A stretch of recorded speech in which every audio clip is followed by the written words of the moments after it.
Standing By, the Terry and Ted podcast, is sponsored by the UPS Store Canada.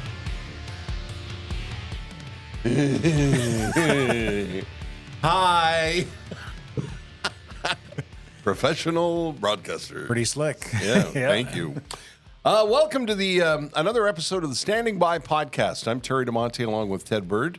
We used to be known as Terry and Ted. Actually, in some places, we're still known as Terry and Ted, often confused for each other. That's right, yeah. Yes. People will often say to me, how's Ted? And I'll look at myself and go, well, pretty good, I think. I'm good, thanks. Yeah, as far as I know. Why, what have you heard? This is season 7 of the podcast, and we're pleased to say that we welcome the return of our title sponsor, the UPS stores across Canada. UPS Store Canada is a long-time sponsor of the podcast, the Standing By podcast. And a small confession from behind the scenes, we are friends with the Emperor of UPS Stores Canada, David Drucker.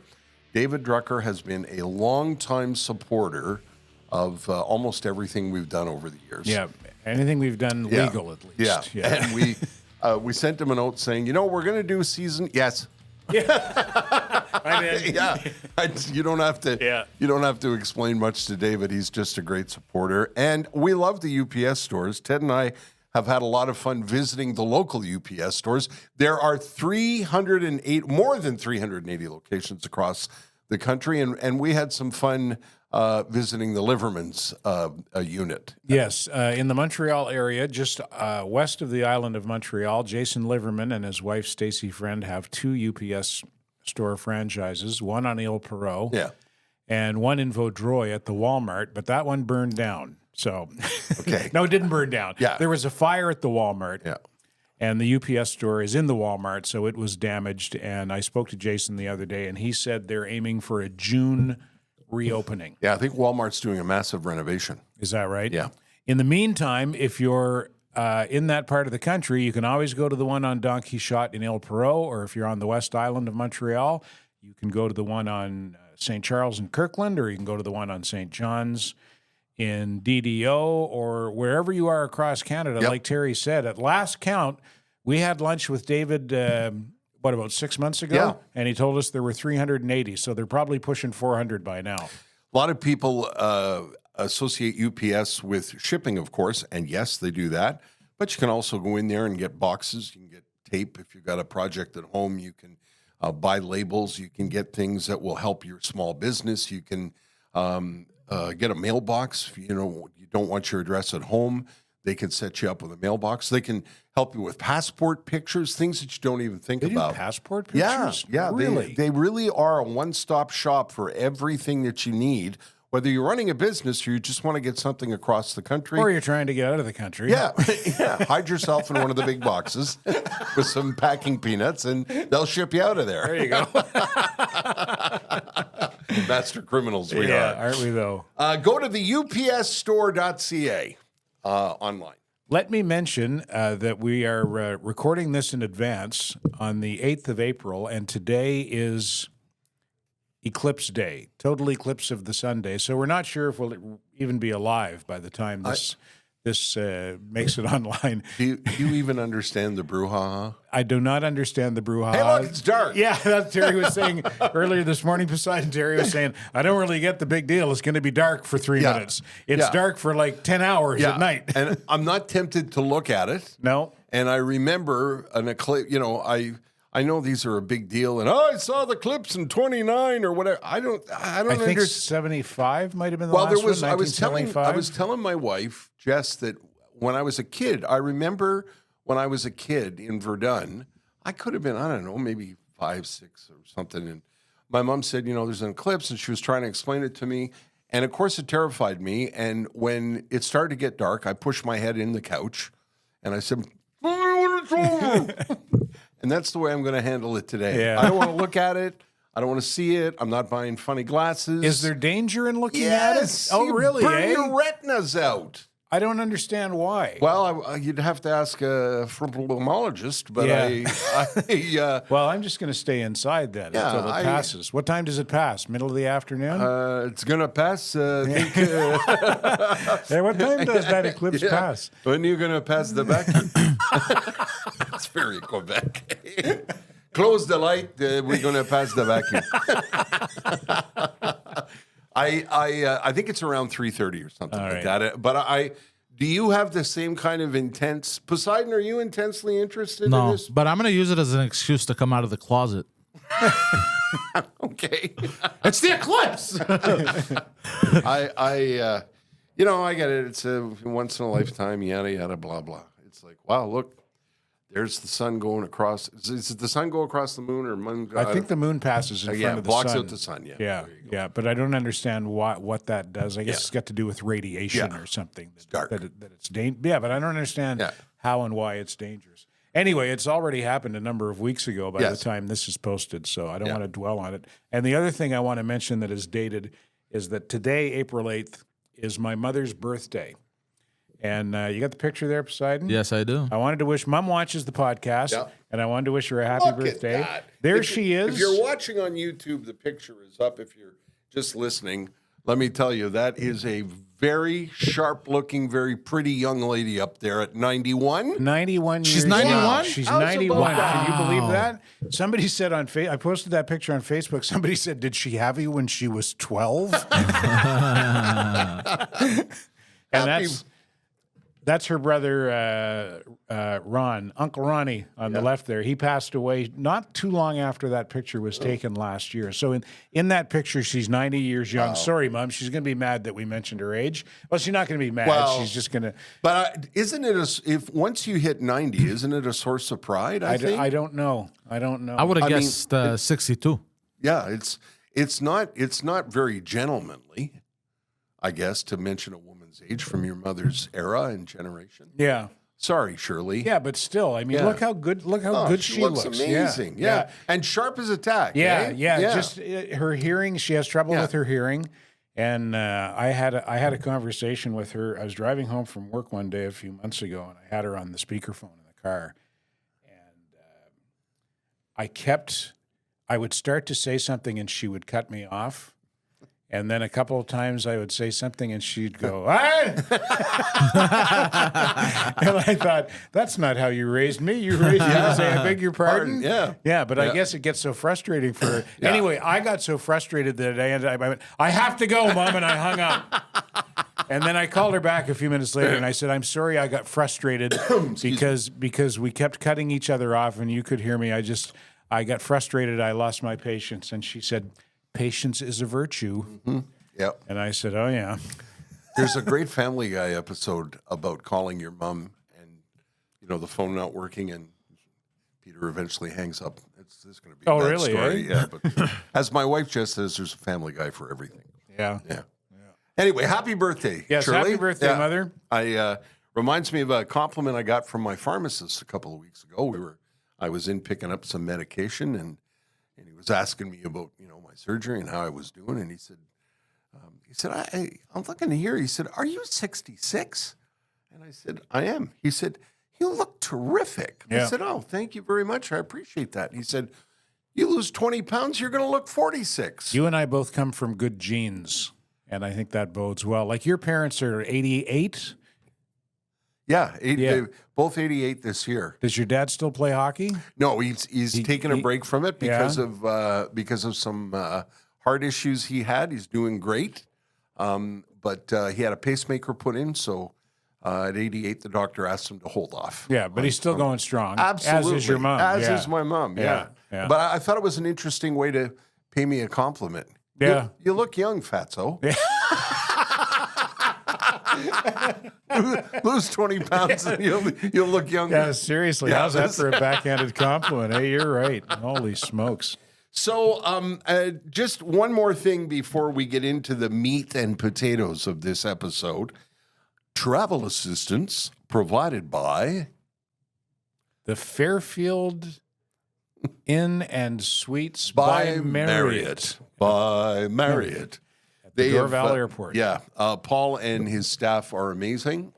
and it's a great spot for me to crash when I come to Montreal. Handy to the airport, great spot to crash if you have an early morning flight. Great people, wonderful little spot. 5 minutes from the airport with a free shuttle. Thanks, Paul. Good complimentary breakfast as well, and they let me go in and piggyback on the breakfast too. Yeah, you owned up to it this morning. Yeah. I just said to him, I'm going in and piggybacking on DeMonte's breakfast. Is that okay? And Paul said, yeah, help yourself. Thank you, Paul. I thought the Gophers were quite good. Yes, they were. Terry says, I think I'm going to have a couple of Gophers. And I thought, Gophers? They're serving Gophers? Gopher. Waffles. G-A-U-F-F. Gophers. That's funny. I'm sitting here thinking, what the hell is a gopher? Polish up on my pronunciation. They're serving Gophers? I wanted to mention on this podcast, I was talking to you about this morning, Ted. Some of our older podcasts are, of course, always available. As we've said to people that sponsor us, any ads we do for you live on forever on the episodes.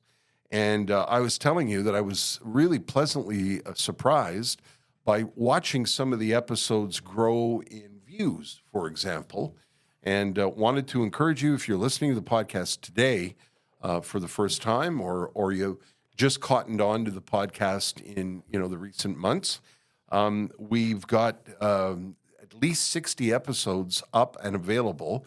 And we've had some really terrific fun and guests. In the early days of the first episodes of the podcast, we talked about our departure from radio.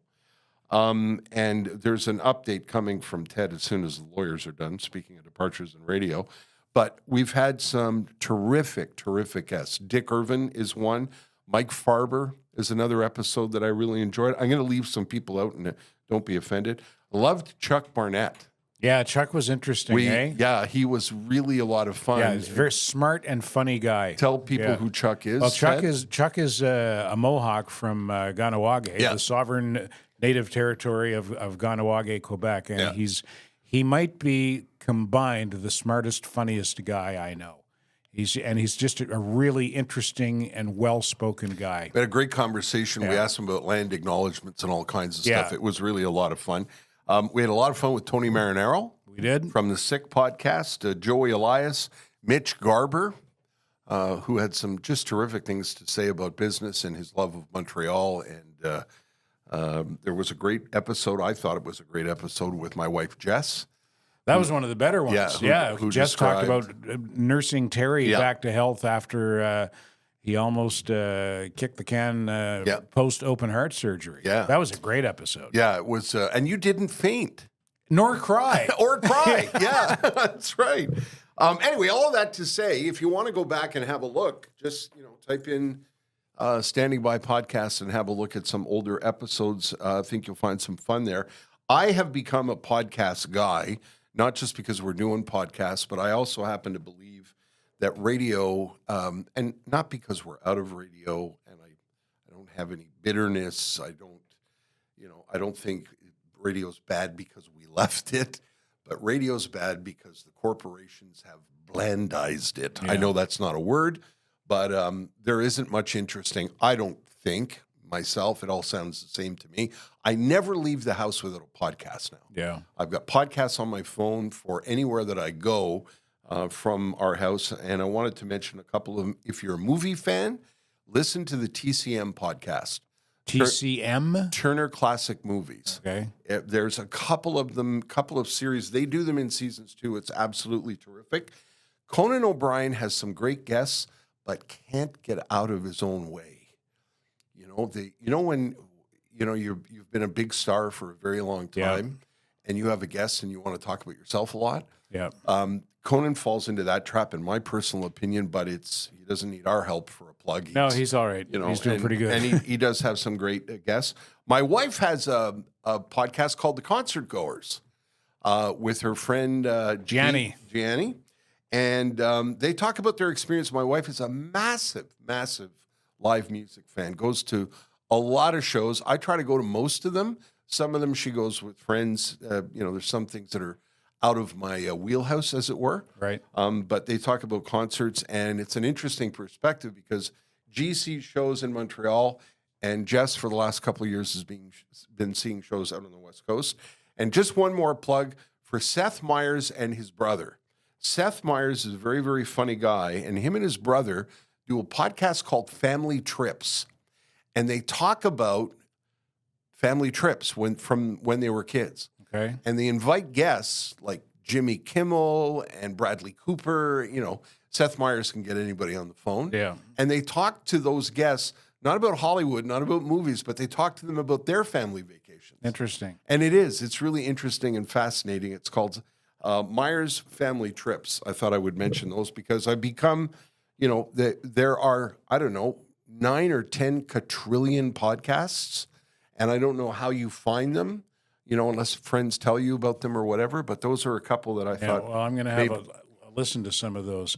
I was listening to one the other day, and I thought of you and what you just said about Conan O'Brien, because you had said that to me before. Someone else who I'm a fan of, and I know not everyone's a fan, he's a polarizing figure, Jordan Peterson. Yes. He does the same thing. He has a guest on, and he does all of the talking. I can't.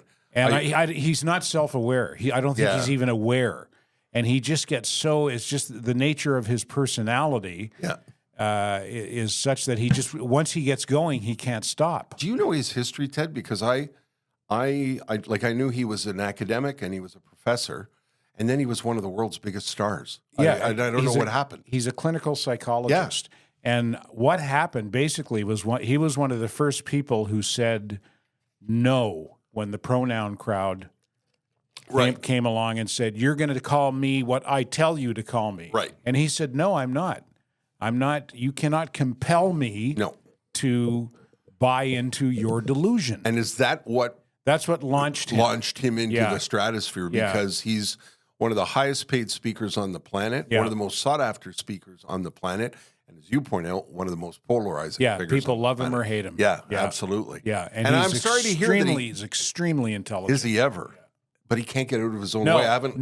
That's too bad. I've listened to a couple of his podcasts, and the last one I listened to, I turned it off. Really? Because I wanted to hear what his guest had to say. Yeah. But he couldn't stop talking. Yeah. Because he's so analytical, and he just keeps breaking things down, and he just goes off on tangents. They're all very intelligent tangents and articulate tangents, but they're tangents. And, why do you even have a guest? Well, that's the thing. It was one of the first things I learned is you have to treat your guests like a guest. Yeah. And you have to let them be the guest. Yeah. As opposed to try and be the guest yourself. Yeah. Well, in his case, I don't think it's deliberate, and I don't think he's doing it because he thinks he's more important or because he wants the spotlight on him. That's just who he is. Do you think his ego has become inflamed because of the attention heaped upon him in the last bunch of years? Intuitively, I don't think so. Okay. I think he is who he is. Okay. And I think he's always been that person. Yeah. And another one I really like, and I've mentioned her to you before, is Trish Wood. Yes. Trish Wood is Critical is the name of her podcast. I used to work with Trish 40 years ago at CFTR in Toronto, and she went on to become a big deal investigative journalist. Yeah, the Fifth Estate. Yeah, Fifth Estate, As It Happens. Yeah. A filmmaker, documentary filmmaker. And she has her own podcast now, and she's one of those people who was a lifelong lefty, and now she is more, by today's standards, she's a conservative. She used to be a liberal lefty. Now she's a conservative. And she says, and I've heard so many people say this, especially people from our generation who were big-time lefties 40 years ago. She says, "I didn't leave the left left me." That's kind of like I slit the sheet. I've heard that repeated many times. Yeah. I've heard Americans say the Democratic Party did that. Yeah. And I've heard that same thing about the left. I posted on Twitter, I don't know when you're listening to this podcast, but a few weeks ago, early April, I posted a clip of the first day that Mr. Mulroney was brought into the House of Commons. There's a tradition where a new member of Parliament is escorted onto the floor. Who was it who escorted him in? I wish I could remember. Was it Jean Marchand? I think the tradition is one person from each party takes an arm and brings you to your seat. And it was at the time when Mr. Mulroney was in the opposition, and he had run in Nova Scotia because he'd won the leadership of the Conservative Party, and they were trying, they wanted to get him They in had the to house. parachute him into a Yeah. landing outside of his home. And Mr. Trudeau Sr. was the prime minister at the time. And the two of them had this wonderful exchange. It was Good-natured sparring. Yeah, good-natured sparring. Two giants. Yeah. Two people who were great orators going at each other gently. Yeah. Reminded me of a different time in politics because I've told you before, a lot of people have said to me, how are you and Ted friends? Why? Because you're friends with Justin Trudeau? Yeah. Yeah, because of your position on some things doesn't necessarily dovetail with my position on some things. That doesn't mean that we doesn't can't be mean friends. Shit. Yeah. But that's the era that we live in today. Yeah. That, if you say, I happen to be a fan of Jordan Peterson. I think a lot of what comes out of his mouth is common sense. Absolutely. It's common he sense. talks about old school work ethic and being on time and being properly dressed and, things that I learned because I'm from a generation where that was important. Yeah. I can't even imagine leaving the house in pajama bottoms. Yeah. But I'm from a generation where that was not done. Well, we were raised that way, and it makes me wonder, is it on us? Is it on our generation as parents that people aren't a lot of people aren't like that anymore? By the way, did we raise our kids wrong? I don't know. I'm not an example of sartorial excellence by any stretch of the imagination. But I just think there's a time and a place. Yeah, for sure. When I fly, I love sweatpants, but when I fly, I don't wear sweatpants. Yeah. When I leave the house, I like to look like a person. Presentable. Yeah, just, not fancy Yeah. pants, but, those are some of the themes other than the controversial things that pronouns and all of the rest of the stuff. But so those are some of the themes that Jordan Peterson started out with. He started out with, being on time and being properly dressed and working hard, starting, not being afraid of hard, all of those old school things. Yeah. I don't know what became of it or where it's at, but at one point, I think it was the Ontario Association of Clinical Psychologists ordered him to undergo social media training. Social media training. Yeah. Can you imagine? I think he told them to go fuck themselves in so many words. And he might have even... I'm not sure because I think he was at threat of losing his license. Yeah. Or under threat if he didn't. Yeah. I don't know where it's at. I don't know where it's at either. I would be interested to know because he's not the type who would back down from anything. Yeah. And at this point, he doesn't need his license. No. He can just go out and be a speaker and a public figure. Another thing I've noticed, and I was thinking about this the other day, something that's changed from 40 years ago is the people who used to be the first people to stand up against the government and question the government and distrust the government are now the people who carry the water for the government. It's the left now that carries the water for the government. And the people who used to go, that's the government. Whatever they're doing, we're on board. They're doing it for our own good, which used to be the conservatives. Now that's the side that goes, I don't fucking trust the government. What happened? Where did it? I don't know. Where did it all go? I don't know. Because you and I said the other day on the phone, the whole world is upside down. It is, and that's a perfect example of it. Yeah. And I don't know if it happened overnight or if it happened over a period of time and through a series of developments, but that's where we're at now. Like the media, as an example, media used to be a watchdog against government excess and abuse. And now the media, through COVID in particular, COVID is probably the best example of it. The media was completely on board. But also, the media has been dismantled. The big companies have dismantled what you and I knew as media and watchdogs. Yeah, I'm talking about journalists. Yeah, I'm talking about news media. Okay, yeah, all right. And I want to have this conversation with Chris Curtis when he comes in, because Chris is a journalist, but Chris is as much of an activist as he is a journalist, right. And that never used to be the case. No, journalists used to be journalists. Their job was to find the truth and report the facts, and that was it. Jess and I were watching a story about the, and I'm going to gap on his name now, the Wall Street Journal reporter who's in prison in Russia. And I think it was 60 Minutes or CBS Sunday Morning did a piece on him. And they were interviewing the editor of the Wall Street Journal in New York City. And we were watching the piece, and Jess said, "Look at that." And I said, "What?" She said, "Look how empty the newsroom is. Look at all those empty desks." You know, it was during the week. They were interviewing the editor during the week. And it was set up like an old school newsroom, that you'd see in the old movies with desks for as far as the eye could see with the clack, clack, clack, clack, clack of people typewriters. running back and forth, carrying papers. And yelling and screaming. And I think that's a little bit of a part of what's happened. Yeah. When I worked at CFTR in Toronto in the early 1980s, it was a top 40 music station, and there were 25 people in the newsroom. Yeah. In the newsroom. Yeah. At a top 40 music station, there were 25 people.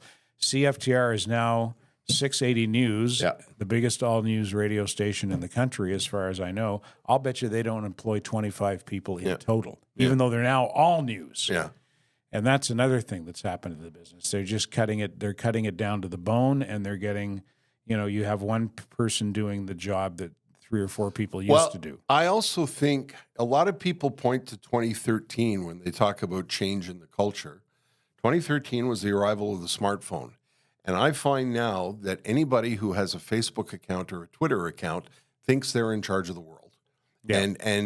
And if, Agnes in Brookshmiel, just outside of Ottawa, if she's decided that the local library should ban a book, then she wants that book banned. Yeah. Or if the local morning man should be fired. Yes. Yeah. They've decided that. Yeah. And now everybody thinks that their opinion is paramount. Yeah. And because you're offended by something, then the whole world should change around you. Social media did that, I think. Yeah, you're absolutely right. Social media marked a huge turning point in our culture, the introduction of social media.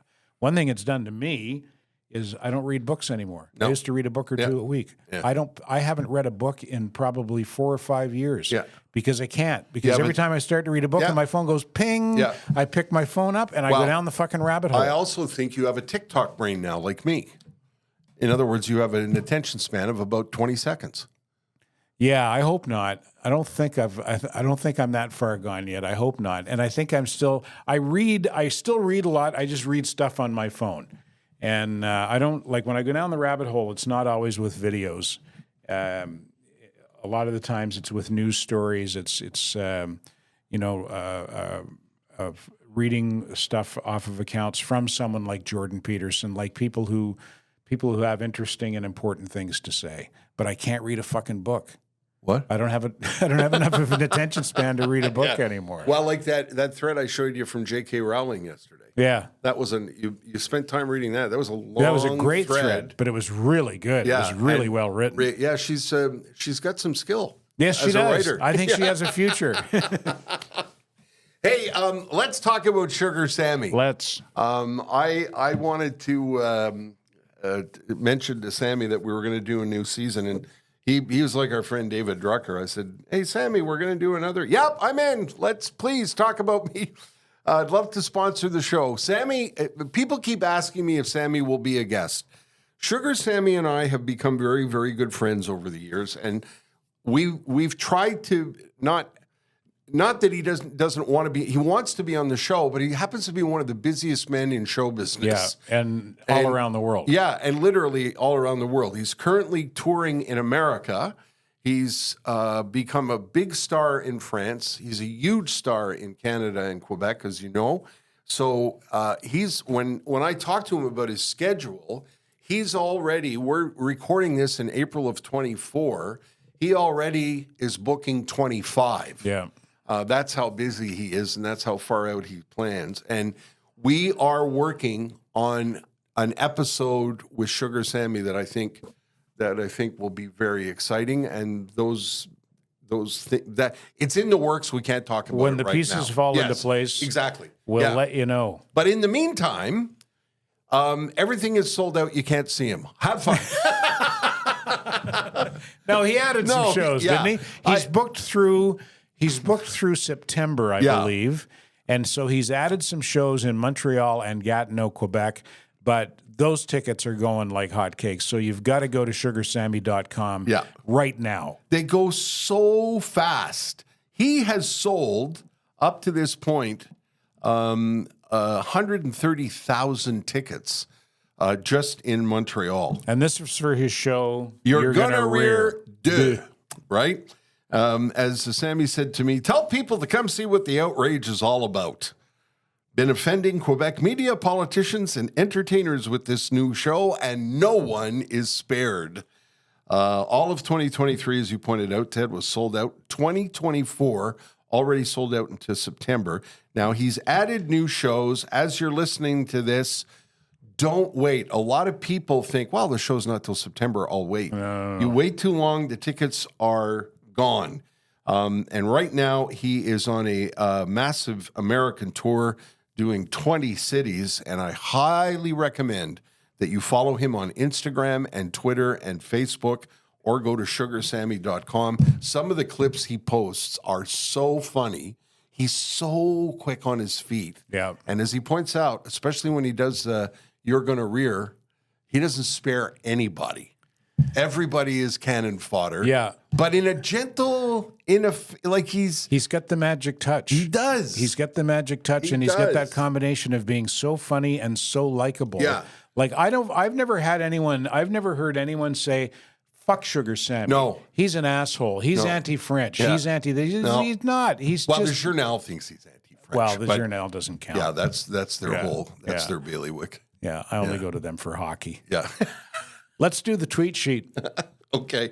Hey, what about his billboards? Are they still up? Oh, yeah, the billboard. Hey. I don't know if they're still up, but you may have seen his billboards all around Montreal. Those are worth the price of admission. My personal favorite is, and he takes the piss in the billboards too, Does right? he ever? My personal favorite is, tout est en français, sauf la moitié qui est en anglais. It's all in French except for the half that's in English. Okay, so you've cooked up a tweet sheet for us. I cooked up a tweet sheet, yeah. I thought we'd do it mid-show today since I almost forgot for episode 1. Here's one from @CornOnTheGoblin. The dick-sucking factory just called. Lowers hat. Your mom was in an accident. Oh, God. That's nice, eh? Corn on the Goblin. That's a great Twitter handle. Isn't it, though? From @BuckyIsotope. Me, what should I do about my health concerns? The CDC stubs out a cigarette on my forehead. Go fuck yourself. That's the Center for Disease Control, I think. And I liked this one from @ShortSleeveSuit. Proctologist, do it again. Me, poop sprays out of like a silly string. Proctologist presses intercom. Get in here, Susan. You have to see this. That's a great visual. Isn't it, though, eh? Silly string. Yeah, we'll have to ask Cleve Ziegler when he's in on the podcast if he's ever seen anything like that. Wanted to ask you, have you noticed yourself doing old guy things? I forget stuff sometimes. Do you? That's an old guy thing, yeah. My friend Zach calls me Old Man Bird. Really? Yeah. You don't feel like an old man, though, do you? No, I don't. No, but I told you I was out for dinner the other night with a bunch of friends of mine, people who I hang out with on the regular, who I'm in a fellowship with, and I noticed that I was the oldest person there by at least 15 years. And I was about 30 years older than most of them. They were all young enough to be my kids. And I kind of thought, well, I guess I am getting old. It's funny. I was when I was on the airplane the other night on my way here. I was sitting in my seat, and they were getting ready to bring us something to eat. And every aircraft that you're on is different. So if you're on an Airbus, the tray is here. If you're on a Max 8, the tray is here. And some have buttons, some don't have buttons. And I began to do what I realized after was a little bit of a grandpa. I looked to my right, and I tried to lift the. I thought, okay, that's not lifting. Okay, maybe it's on the other side. And I turned to my left, and I flipped up the thing, and I thought, okay, there's the tray, and I was pulling on it. Clackety clack, bang, clack. And the flight attendant said, "Sir, it's just push that button there." And I pushed the button, and the tray popped out. And I thought to myself, what happened to me there? Like, what was I? Like, was I just a dopey arsehole, or I don't know. Like, Poseidon, you're half our age. What do you think? What happened to him? what? And I thought it felt like an old guy moment. Yeah, you know what I mean? Yeah, I know exactly what you mean. And like I figured there was somebody watching from across the aisle, going, "Look at that stupid old." I don't know. I guess. If you saw him doing that, would you think, "Look at the old guy," or would you just laugh and think, "Look, this guy doesn't know what he's doing"? I'll just think, is he okay? Does he need help? I don't know if it's it's absent-mindedness, because I don't feel like that guy who did that thing. You know what I mean? And it seems to, every once in a while, I think, oh, like, not far from my house the other day, last week, a guy drove into a Quiznos. Like, he hit the brake. Wow, he really liked subs, eh? Yeah, I must have been hungry. Yeah. Thought he was hitting the brake. Like, went to park the car in front of Quiznos and hit the gas and drove right into the Quiznos. Jesus Christ. And I thought to myself... How old was he? Well, he was an older man. I don't know how old he was, but I thought to myself, how could anybody be that dumb? And then I thought, well, maybe it could be me one day. Maybe he shouldn't be driving. I find that I'm a little bit more forgetful than I used to be. Yeah. I mentioned my friend Zach. Zach celebrated 1 year of sobriety 3 days ago, and I talked to him just about every day, so I knew his 1 year was coming up. And on the day of his 1 year, I spoke to him, but I forgot. And I forgot to say, hey, congratulations on your 1 year anniversary. And like at about 6:30 that night, I went, shit, I think it's Zach's sobriety anniversary. And I phoned him up and I said, is today your sobriety date? And he goes, yeah. And I said, shit, man, I forgot all about that. I said, I'm sorry. I should have wished you a happy anniversary when I talked to you earlier today. And he goes, no worries. He says, that's on brand for Old Man Bird. I wouldn't have it any other way. I don't know. I think one of the things I think I'm too self-conscious about it. I same plane trip, same seatmate. Shortly after we got up into the air, I thought to myself, I'm going to watch a movie. And I opened the little tiny package of headphones, because I didn't bring my own that day. And I was putting my headphones in my ears, and I thought, I wonder where these plug in. And I thought, I don't want to do the hunt around, I don't know what I'm doing thing. And I thought, how am I going to discreetly look around and figure out where these headphones plug in? And as I was thinking that, the guy in the seat next to me took out his phone, turned the flashlight on the phone, and began hunting around. Oh, really, eh? And how old was he? He was probably 10 years younger than me. Okay. And he went hunting for the tiny thing to plug the headphones in. And I thought, okay, well, maybe it isn't just me. Maybe I'm being too hard on myself. Maybe, yeah. I would have just said to the flight attendant, where do I plug my headphones in? How about that? How about asking? That's a good idea. I don't think she's going to hold it against you. Every time you guys say old man stories like this, it reminds me of when I used to say smoke weed as a teenager. I'd go through like the same stuff. Like I do the same stuff. So old age is really just you're high all the time. That's a great comparison. Yeah. I do things now that I used to do when I was high. Like that's like my forgetfulness, my lack of focus sometimes is that's like when I used to get high. Well, I blamed that on not working. I found myself to be sharper and quicker when I was working every morning. Well, your brain is a muscle, I think, like any other. If you don't exercise it, it's going to atrophy a bit. Yeah. And I also think, too, I married a much younger woman. Mm-hmm. And I think... So you're just physically exhausted. What? She's wrecking you. I think it makes me conscious of not becoming that guy. You're right. Yeah. You know? Yeah. But that's never an issue between you two guys. Like, No, God, no, yeah. no. My wife and I don't even think about it. Yeah. We never talk about it. We never think about Well, it. you wouldn't be a good match if you did. No, Yeah. exactly. You can't become preoccupied with it. It's just, as Jess says all the time, it's just a number. Yeah. But there are things that I do think about, and I know you do too. Do you remember I remember the first time I thought to myself, there's ice on the stairs. I have to be careful. Not because I thought I was getting old. I'm talking like when I was in my 40s. Mm-hmm. And I remember specifically where I was living in NDG on Wilson, and there were ice on the stairs.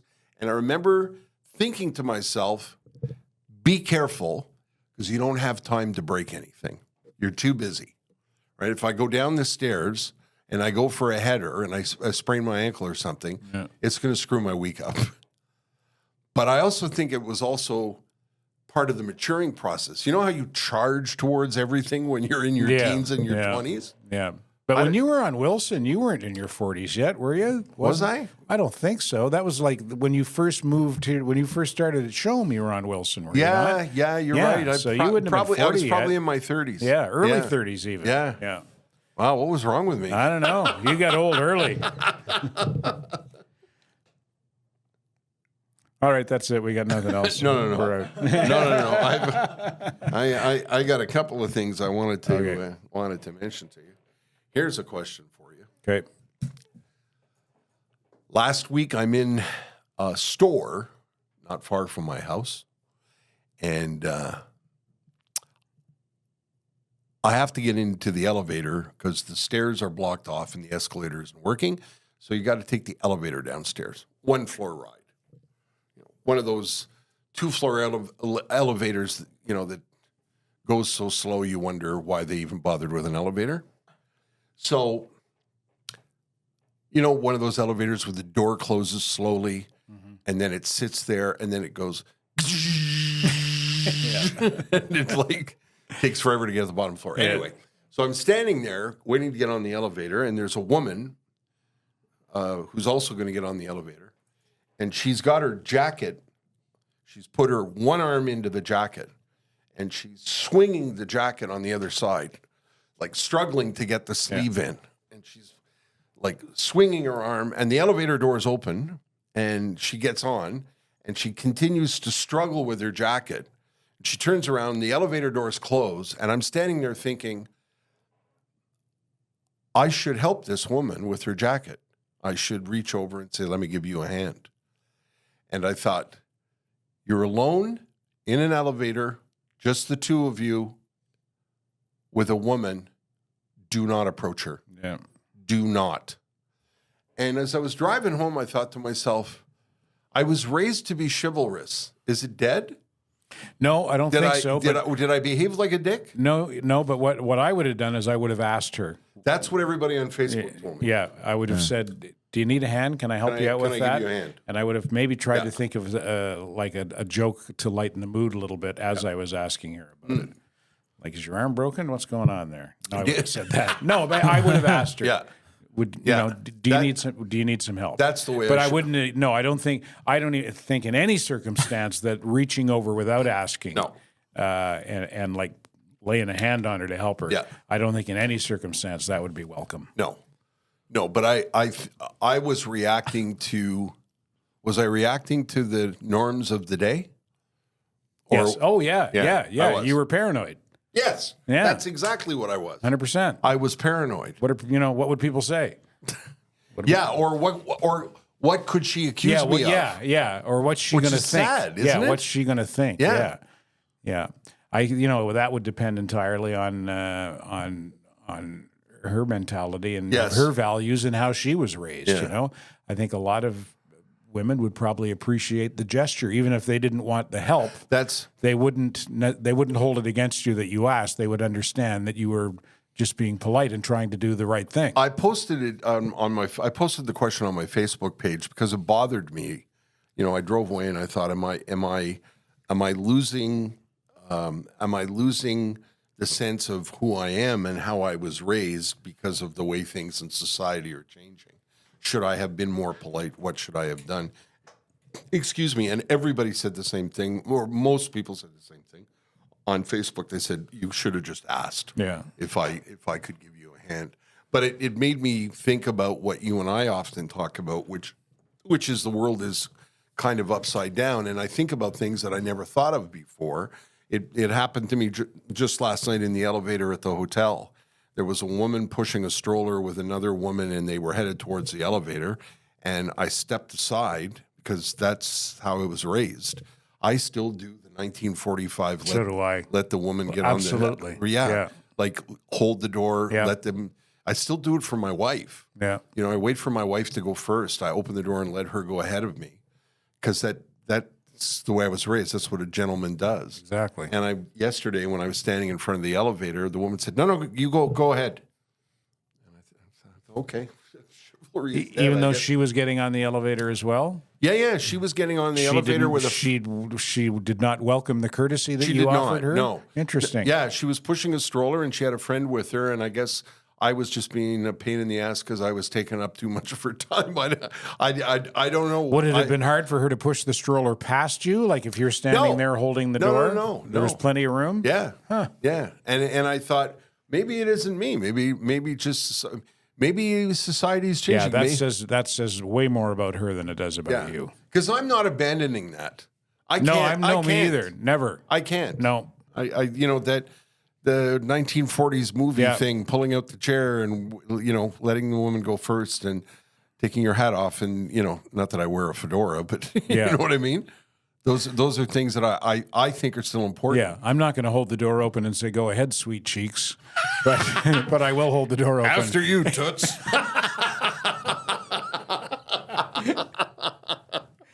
We laugh. My wife and I love Turner Classic Movies. I mentioned them before. We love those old black and white films. We were watching one a few months ago. It was a scene. I can't remember the name of the film. And it was a scene where mostly guys in the newsroom, and a guy gets a breaking story and he jumps up from his desk, pushes past one of the women in the office. He goes, "Out of the way, Cookie." Just said to me, "Boy, that was a different era."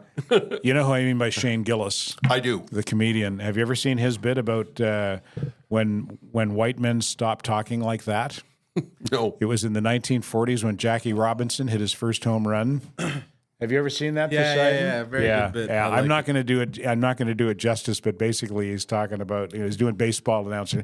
Here comes the young black boy, Jackie Robinson, up to the plate, and he's doing the whole play-by-play like this, and there's that's a home run, and that's when white guys stopped talking like that after Jackie Robinson hit his first home run. Sports announcers stopped talking like that too, eh? Yeah. That whole thing.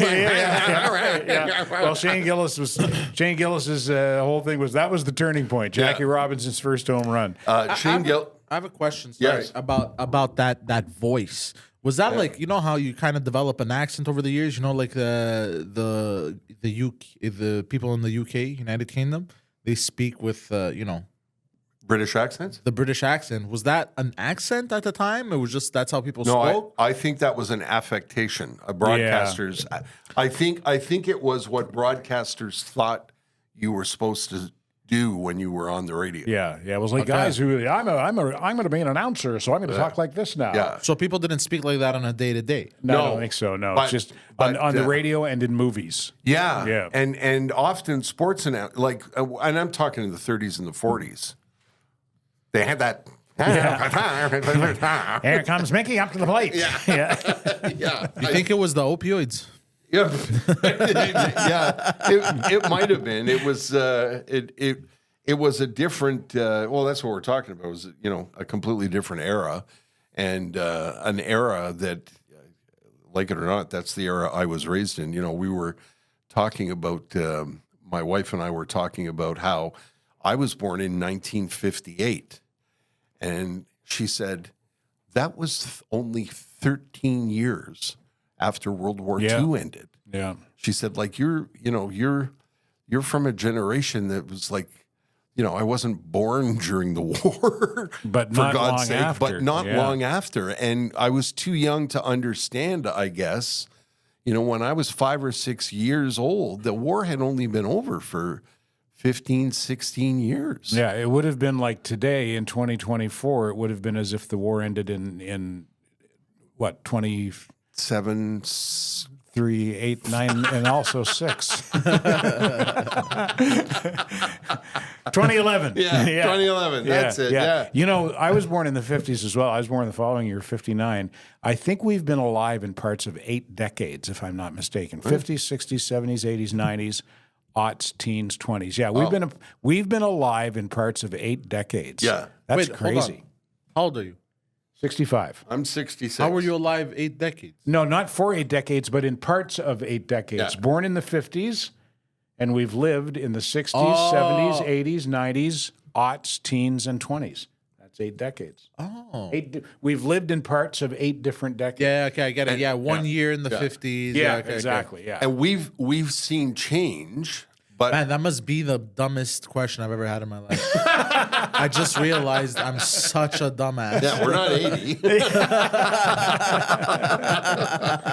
I think about my grandmother was born in 1900, and she saw the invention of the car, the Depression, the invention of the airplane, World War II, the invention of the telephone, the invention of, wireless messages across the sea, landing on, like, it's really incredible when you think of, people that have lived like your mom into their 90s, what they've witnessed. I don't think we've witnessed that kind of change. We've witnessed change, but not change like that. Yeah, Would you say? just a different kind of change. And it's amazing how you can connect yourself back through history. My great-grandmother, whom I knew, she died at the age of 97, and I would have been 11 years old. She was born in 1873. Wow. So conceivably, she could have known someone who fought in the Napoleonic Wars. So I knew someone in my lifetime who could have known someone who fought in the Napoleonic Wars. You old. Old man bird. Yeah. It's a funny thing, and I also think it's different now. I really do. We'll look at, again, old movies, and you look at people who are playing. I wish I could think of an example now that I brought this up. Shit.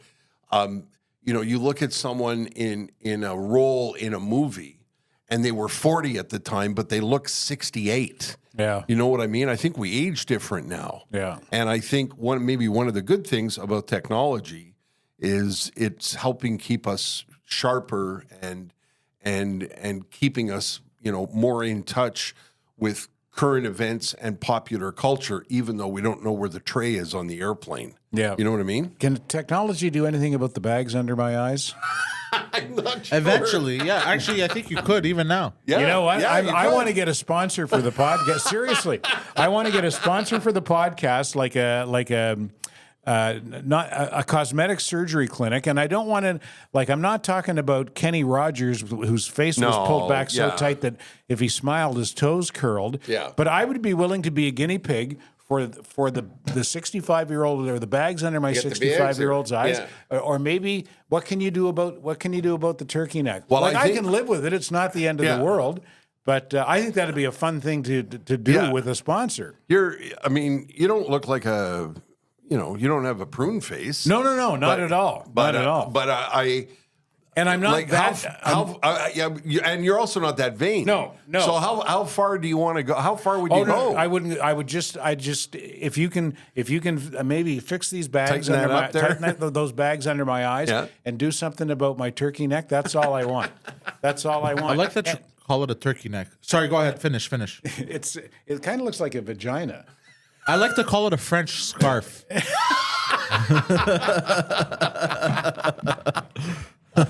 No, I thought it was like Terry and I have been talking about sponsors for the podcast about down the road, and looking for emerging industries, sponsors from emerging industries, and that is one. Vanity for sure. Is and at a new level. I'm not vain, but I'd be happy to be, as long as I know I'm not going to end up looking like Kenny Rogers. I'd be happy to be the guinea pig because I think we could have some fun with it.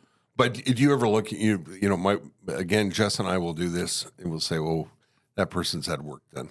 Yes. And some people, you barely notice the work is amazing. Well, you get what you pay for in that, probably more so than in anything else. I think that you have to probably spend really good money to get good work done, and it also depends on how much work you want to get done. I'd be afraid, wouldn't you? I'd be a little afraid, wouldn't you? I wouldn't do it unless I was guaranteed that I wasn't going to look ridiculous. Because there's no takebacks. Yeah, I know. Right? I know. It's like, and like I say, they hold up the mirror and go, what do you think? I don't want a whole facelift or anything. Yeah. I would just be willing, if we could get someone on board as a sponsor, I'd be willing to guinea pig just for the bags under the eyes and the turkey neck. It's like when the barber holds up the mirror behind my head and says, what do you think?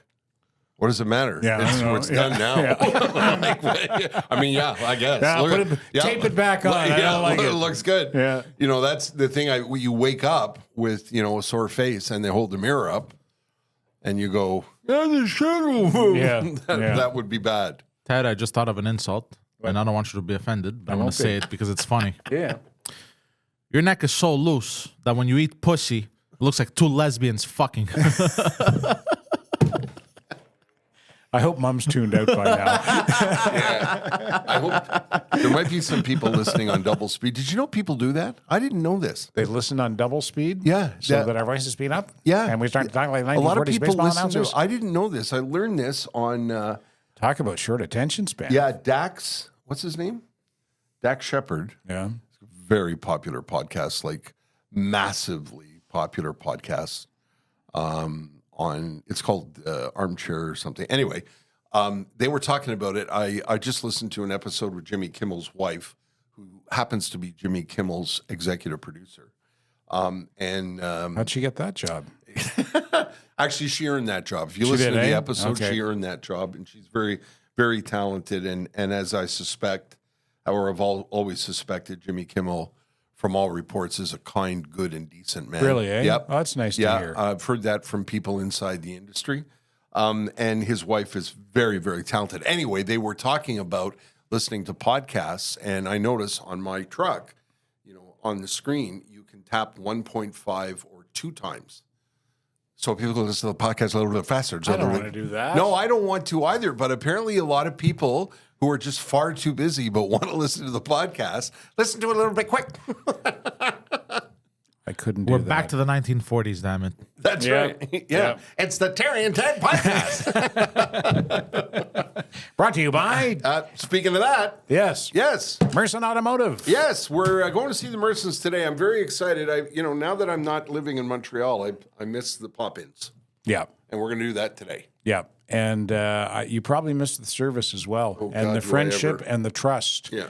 And that's what it's all about with Merson. For us, it's about the friendship because we've been friends with them for going on 30 years. But the trust is why I keep taking my car back there. The Mersons always do exactly what needs to be done to my car and nothing more. They're a Montreal institution they now, are. too. Third generation family business. Yeah, they're like steamed hot dogs. Yeah. It's true. You talk about Montreal, and, when I moved out of the city and across the country, I didn't know where to go. And I ended up at one of the chains. You did, eh? Yeah, BC is full of chains of restaurants and chains of garages. And I, believe me, when I got home, Jess said to me, I bet you missed the Mersons. And I did. I didn't know the guy at the counter. I didn't know what they were going to do. I didn't know how they were going to do it. I didn't know whether or not I should trust them. I, didn't know if the wheels were going to fall off. Like, you miss that kind of comfort level that we've grown accustomed to, that many, many Montreal families have grown accustomed to over the years. I know you've seen it and I've seen it. There are guys in the waiting room whose fathers used to take grandfathers and grandfathers used because to take, Ben Merson started the business. Yeah. Then his son Mark ran it. Yeah. And then he retired, and now Kara, Mark's daughter, runs the place with her husband Celso. Long gone are the days where your father could show you how to change the oil. Yeah. I think, you pop the hood on my I drive a small SUV. You pop the hood in I'm lucky that I can find the place to put the windshield washer fluid. You know, it's just Well, you don't even know where to plug in your headphones on the airplane, so you can't even get your tray. You can't get the tray out of the seat.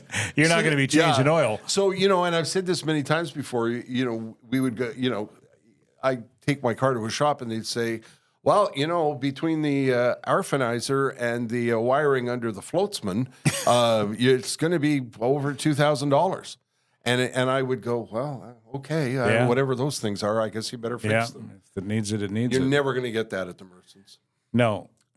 And if you do need a floatsonizer, if they tell you need a floatsonizer, It's because you do. yeah, exactly. Tires are their specialty, but they also are trained mechanics in electric vehicles and hybrid vehicles, as well as traditional internal combustion engines. Whatever you need for your car, the Mersons can take care of it. And speaking of electrical, I should say online at mersonauto.com.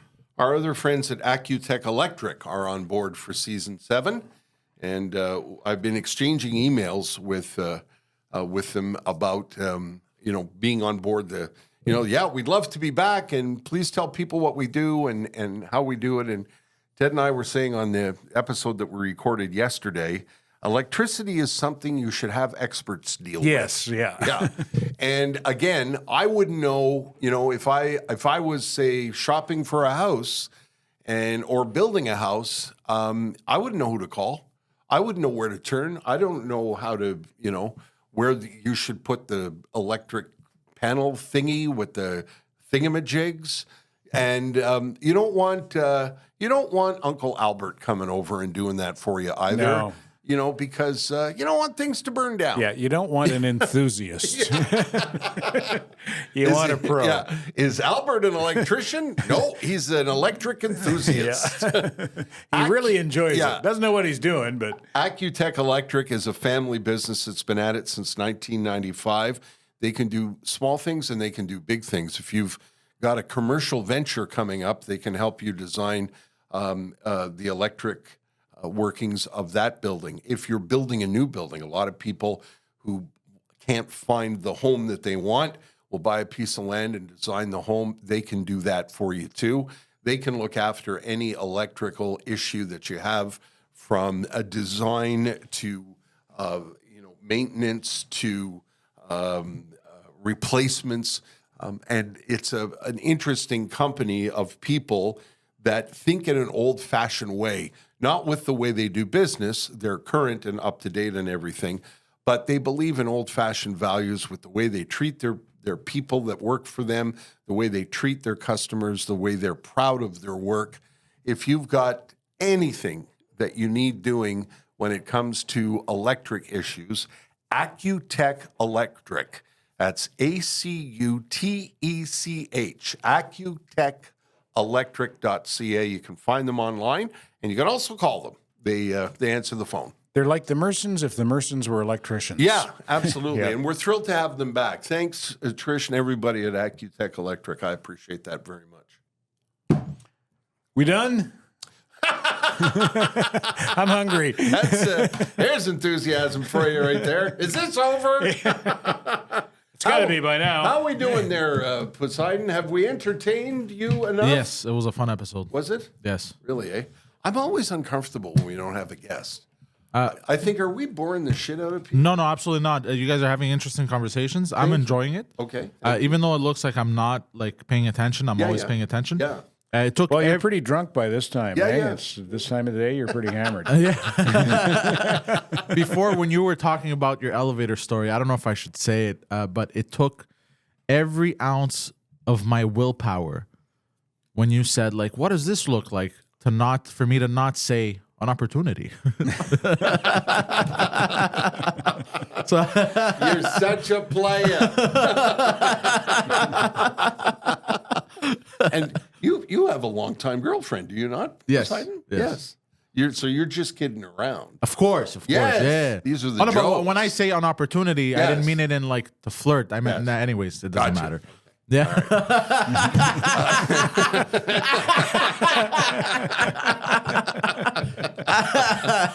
Reminiscent of our old friend Jeff Bartlett. Absolutely, Hey, yeah. Poseidon's laugh. Yes. Yeah, we had a producer who Yes. used to laugh just like that. And I should tell you that he's now a lieutenant in the Vancouver Fire Department. Is he? Yeah. He's now a lieutenant. Can you imagine? Yeah, well, he's now like Fuffus. he must be 45 years old. Well, now, though, yeah, right? he's got 2 children. Yeah. He's married, and we get together for coffee with the other retired guys at McDonald's. Like every couple of weeks, he pops by. He used to laugh so hard at us, Just like that. especially Yeah. when we fucked up. Yeah. When, Oh, he when, loved some- it. when Yeah. something went wrong on the air, he would laugh so hard at our misfortune. To this day, all I have to say to him, even when we're having coffee 25 years later, is all I have to say to him is, "What is it now?" Which is a long story that I won't tell. I'll tell it on another episode. Anyway, if you're listening, because he loves the podcast. Oh, good. Yeah. So, Jeff, if you're listening, good day to you, Lieutenant, sir. Yes, Yeah. How indeed. about that? Thanks to Poseidon for producing the episode. And as we mentioned at the top of this episode, don't forget there are lots of them to find if you're new to the podcast. And look for us on Facebook. There's a Standing By Podcast page there. There's a Standing By Podcast Instagram feed and a Standing By Podcast Twitter feed. And at one point, we hope to have a Standing By podcast. What do you call it? Website. Website, yes. What do you call those things? Yeah. All the kids are doing it now. They go on the computer with the it was pictures. with the pictures and the webnet. We're going to have that. Yeah, we got big plans for 2024 that Yeah. we're working on right now. So our thanks to you for spending time with us, and look for other episodes as we continue season 7. Standing By, the Terry and Ted podcast has been brought to you by the UPS Store Canada. The UPS Store near you is locally owned and operated by a member of your small business community.